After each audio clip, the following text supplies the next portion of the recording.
అందరికీ నమస్తే అండి. Welcome to our channel SNT Zindagi. Shravana మాసం రానే వచ్చేసింది. ఇంకా స్త్రీలందరూ పూజలతో బిజీ అయిపోయి ఉంటారు. శ్రావణ శుక్రవారాలతో పాటు శ్రావణ మంగళ గౌరీ వ్రతాలు కూడా చేసుకుంటారు శ్రావణ మాసంలో. ఇదివరకు ఈ శ్రావణ మంగళ గౌరీ వ్రతం ఏ విధంగా చేసుకుంటారు ఏంటి అని నేను వీడియో చేశాను. నాకైతే ఈ శ్రావణ మంగళ గౌరీ వ్రతం అనేది ఇది 3వ సంవత్సరము. నేను ఈ సంవత్సరం ఎలా చేసుకున్నాను ఏంటి అని నా వీడియో ద్వారా మళ్ళీ మీ ముందుకు వచ్చేసాను. ప్రతి ఒక్కరు శ్రావణ మంగళ గౌరీ వ్రతం చేసుకోవాలని రూల్ అయితే ఏం లేదండి. అది ఆచారాలను బట్టి చేసుకుంటారు.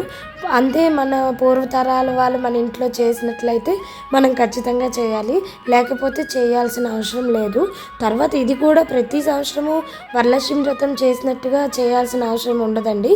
పెళ్ళైన తర్వాత 5 సంవత్సరాలు చేసుకోవాలి ఈ శ్రావణ మంగళ గౌరీ వ్రతము. మంగళగౌరీ వ్రతానికి ఈ జ్యోతులు చాలా ఇంపార్టెంట్. మనము వ్రత విధానం అయిపోయిన తర్వాత ఈ జ్యోతుల్ని ఈ విధంగా వెలిగించి మనం గౌరీదేవి వ్రతకథను చదువుకున్నప్పుడు కాటుకొని పడతాము. ఆ కాటుకొని ముత్తైదులకు పిలిచి తాంబూలం ఇచ్చినప్పుడు కాటుకను కూడా ఇస్తామన్నమాట. మంగళగౌరీదేవి వ్రతకథ మీరు విన్నట్లయితే ఆ వ్రతకథలోని ఎవరైతే నోము నోచుకుంటారో ఆమె భర్త అందుడు. అందుకు గాను ఆమె ఏం చేసిందంటే శ్రావణ మంగళ గౌరీ నోము నోచుకొని ఆమె కాటుకుని ఈ విధంగా పట్టి ఆమె పెట్టుకొని ముత్తైదువులకి ఇస్తుందన్నమాట. ఆ ఇచ్చిన వెంటనే భర్తకి కళ్ళు మళ్ళీ తిరిగి వస్తాయి. అందుకే శ్రావణ మంగళ గౌరీ వ్రతం చేసుకొని శ్రావణ జ్యోతులను వెలిగించి ఈ విధంగా కాటుకుని పడతారనమాట. ఇంకో ఇంపార్టెంట్ విషయం ఏంటి అంటే అదే వ్రతకథ విధానంలోని ఆమె పెట్టుకున్న కాళ్ళ పారాయణ వలన ఆ భర్తకి ఆ ప్రాణాపాయం తప్పుతుంది. ఏ విధంగా అంటే ఆమె పెట్టుకున్న కాళ్ళ పారాయణ భర్త గుండెలపైన అచ్చులు పడతాయన్నమాట. ఆ అచ్చులు పడడం వలన పాము కరవడానికి వచ్చి ఆ కాళ్ళ పారాయణ అచ్చులు చూసి పాము తిరిగి వెళ్ళిపోతుంది. అందుకే శ్రావణ మంగళవారం నాడు గౌరీ వ్రతం చేసుకున్నప్పుడు ఖచ్చితంగా కాళ్ళకి పారాయణ పెట్టుకొని పూజ చేసుకోవాలి. ఇంకా సుహాసినీలకి ఇవన్నీ కూడా కామన్ అనమాట. అయితే కొంతమంది ఆనవాయితీ ప్రకారము ఈ శ్రావణ మంగళ గౌరి 5 సంవత్సరాలు కూడా 5గురికి ముత్తైదువులకి ఇస్తారు.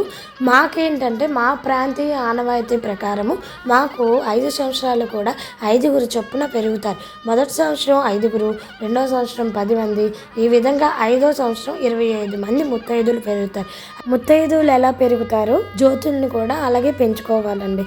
మొదటి సంవత్సరము 5గురు ముత్తైదువులు అయితే 5 జ్యోతులు, ఆఖరి సంవత్సరము 25 మంది ముత్తైదువులు అయితే 25 జ్యోతులను వెలిగించాలి. ఆ జ్యోతులు ఘనమైన తర్వాత వాయినంలో పెట్టి ముత్తైదువులకు ఇవ్వాలన్నమాట.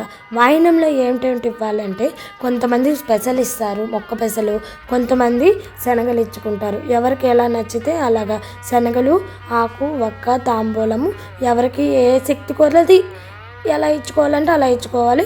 అందులో కొంతమంది చనివిడి ఉండలు వేసుకుంటారు. మేమైతే చనివిడి ఉండలు ఈ జ్యోతి కలిపి ముత్తైదువులకు ఇస్తామన్నమాట. నేనైతే శ్రావణ మంగళ గౌరీ వ్రతం ఈ విధంగా నోచుకున్నాను. సో ఫ్రెండ్స్, ఇదండి ఈరోజు మన వీడియో. ఈ వీడియో కనుక మీకు నచ్చినట్లయితే ప్లీజ్ లైక్ చేయండి, షేర్ చేయండి. నా ఛానల్ని ఫస్ట్ టైం చూసినట్లయితే సబ్స్క్రైబ్ చేసుకోండి. మరికొన్ని వీడియోస్తో మళ్ళీ కలుసుకుందాం. Until then bye friends, thank you.